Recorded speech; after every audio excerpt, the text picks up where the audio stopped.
Bom, gente, nós estamos aqui já com a nossa advogada especialista, que vai trazer todos os detalhes e também tirar todas as nossas dúvidas sobre previdência, sobre aposentadoria, né? Como que dá para fazer. A dúvida que você tem aí na sua casa, você pode mandar aqui para o nosso WhatsApp. Boa tarde. Boa tarde, Pâmela. Boa tarde para todo mundo que está acompanhando a gente hoje. Seja muito bem-vinda.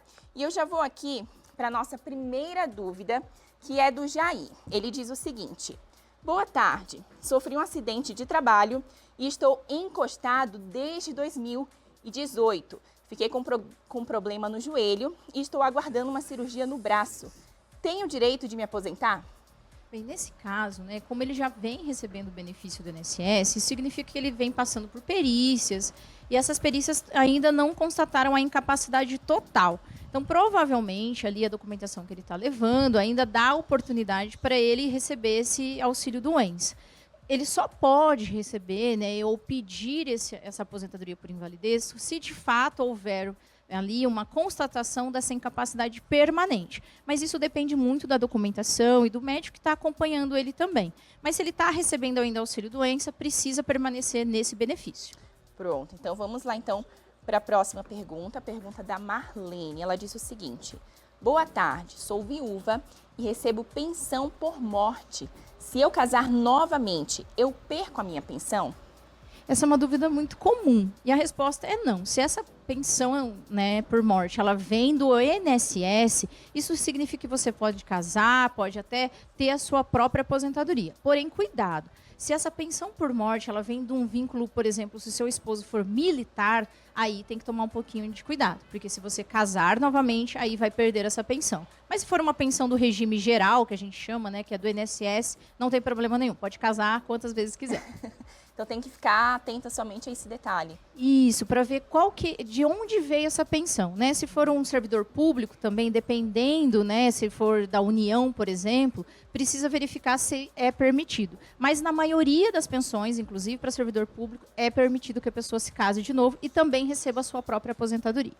Ok, então vamos lá para a próxima dúvida, que é a seguinte: tenho 57 anos de idade, 13 anos de insalubridade e 8 de carteira assinada. Já posso me aposentar? Bem, quando ele fala 13 anos de insalubridade, provavelmente ele está trabalhando aí numa atividade insalubre, né? Ele está exposto a ruído, um agente químico, um agente biológico. Isso vai ajudar, sim, na sua aposentadoria. Se for o caso de um homem, vai aumentar 40% cada ano trabalhado.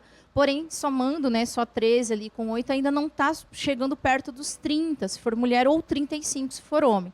Então, tem que ainda trabalhar um pouquinho mais. Mas é interessante buscar aí a sua contagem de tempo de contribuição com um profissional da área para verificar há quanto tempo ainda falta para essa aposentadoria. E se a atividade for insalubre, guardar sempre a documentação que a empresa entrega. Maravilha. Vamos então para a próxima pergunta, que é da Marlene. Boa tarde, eu tive câncer, fiz cirurgia e retirei as 2 mamas. Isso muda alguma coisa no processo de aposentadoria?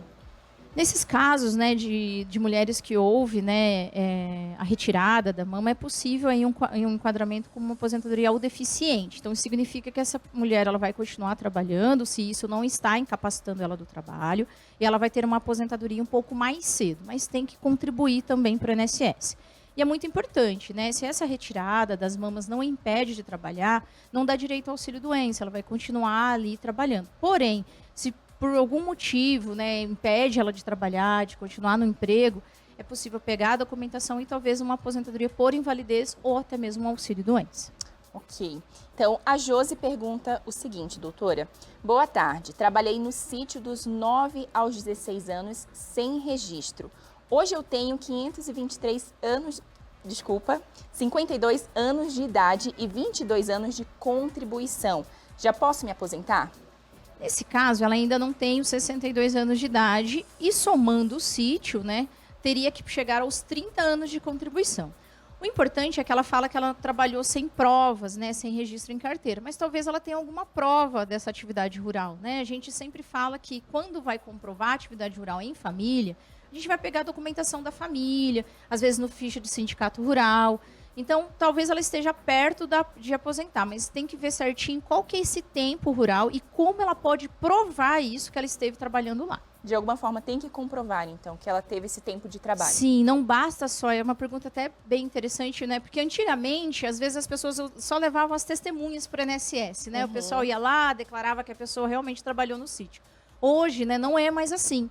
Além das testemunhas, vai ser comprovado através de documentos. Precisa o que a gente chama de início de prova material. Então, tem que ter algum indício de que aquela pessoa estava na zona rural. Vou dar um exemplo. Tá. Essa pessoa se casou no sítio, então o marido, né, tem lá a profissão como lavrador. Isso já é uma prova.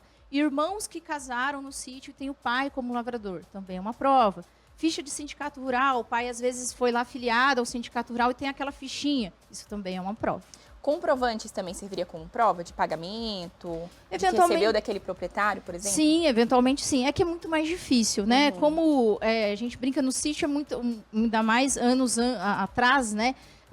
Ali o acordo era muito verbal, Sim. né? Mas se essa pessoa tem recibo de pagamento, recibo ali, às vezes um livro de registro de pagamento, que a gente já viu também, algumas fazendas guardavam, isso Aham. também é prova sim. Perfeito. Só complementar com uma coisa, doutora, que meus sogros também passaram por isso, exatamente isso. Eles levaram testemunhas para poder comprovar que tiveram esse trabalho ali, né, que estava fora do registro. E eles, inclusive, conseguiram levar como prova a conta de luz, porque eles moravam na casa da propriedade Isso. e eles pagavam ali a conta daquela casa, né, que eles moravam. O cliente geralmente chega no escritório e fala assim, não tenho prova. Mas ele tem muita prova, porque pouca coisa... Por exemplo, a conta de luz é uma prova, né, fortíssima de que essa pessoa estava ali residente naquele sítio. E muito difícil pessoas só residem no sítio quando o sítio não é delas, né? Ela está ali por um motivo, e é o trabalho. Então, qualquer coisinha ali que você ache daquela época é importante guardar, porque é prova sim. Perfeito. Então, a dúvida da Gisele. Fiz cirurgia de prótese total de quadril. Me enquadro como deficiente físico? Tenho direito à aposentadoria por invalidez? Então, são duas coisas diferentes, né? O deficiente físico é quando ele tem ali uma deficiência, houve aí, mesmo depois da operação, ela teve alguma sequela, é possível sim enquadrar ali no nível de deficiência. Isso é uma coisa e precisa ter, a gente verificar a documentação médica que ela tem. Agora, a aposentadoria por invalidez é quando a pessoa ela não está apta a trabalhar. E a gente sempre, né, deixa isso muito claro, né? Você estar doente, você ter uma doença, não significa que você é incapaz. Porque pode ser que ela tenha feito essa prótese, né? Tem essa prótese no quadril, mas ela continua exercendo a atividade dela, ela consegue manter a vida dela normal. Então, muito cuidado. A aposentadoria por invalidez, ela tem que, de fato, ali comprovar que você não tem mais condições, né? A gente tem pessoas que, como a gente deu exemplo, né? Pessoas que passaram por causa de um câncer, retiraram, né, a mama, mas continuam trabalhando. Então, ela teve a doença, mas ela não está incapaz. Então, são duas coisas bem distintas. Então, não é qualquer prótese ou aconteceu alguma coisa, fez alguma cirurgia. Isso. Pode ser que durante aquela cirurgia, né, o médico deu lá um afastamento de trabalho para ela de 3 meses, 4 meses, para ela se recuperar. Tudo bem, ela vai receber um auxílio doença durante aquele período. Mas pós aquele período, ela pode voltar a trabalhar, às vezes se reabilitando, às vezes numa outra função. Então, doença é diferente de incapacidade. Certo. Vamos lá, então, para a próxima pergunta. Minha mãe recebe pensão pela morte do meu irmão. Ela pode se aposentar também? Essa aposentadoria seria mantida? Essa é uma pergunta bem interessante, porque, assim, geralmente em casos de pensão, quando a mãe recebe pelo filho, isso significa que ela não tinha renda. Então, neste caso específico de pensão por morte, corre o risco, sim, dela perder. Por quê? A pensão por morte do filho para a mãe é uma questão de que ela não tinha ali meios de sobrevivência. A partir do momento que ela consegue uma aposentadoria, pode acontecer sim do INSS alegar que essa pensão proveniente do filho não seja mais necessária. Porque lembrando, né, a pensão do filho para a mãe, ela não é uma previsão legal, né, igual cônjuges, né, marido e mulher, o esposo morreu, automaticamente essa mulher, comprovando que ela é casada com este homem, ela vai receber a pensão. Já no caso do filho, né, quando esse filho falece, a mãe ela tem que comprovar que ela dependia financeiramente desse filho. A partir do momento que ela tem a aposentadoria, já não há uma dependência financeira. Então, Entendi, muito então, cuidado. São detalhes, né, doutora? Sim. Precisa ficar atento, porque não é... uma pessoa morreu e agora eu recebo já a pensão. Isso. Tem que verificar tudo isso. Por isso que a gente sempre pede, né, para a pessoa sempre ser orientada por um profissional, porque às vezes você vai sozinha até o INSS, a função do INSS é fazer protocolos, e talvez num protocolo que você faz, você vai perder o direito que você tem ou um benefício que você já recebe. Perfeito, então. É isso aí. Todas as dúvidas, então, aqui respondidas pela nossa doutora Carla Sanches, né, sobre a aposentadoria. Muito obrigada, doutora. Eu que agradeço sempre.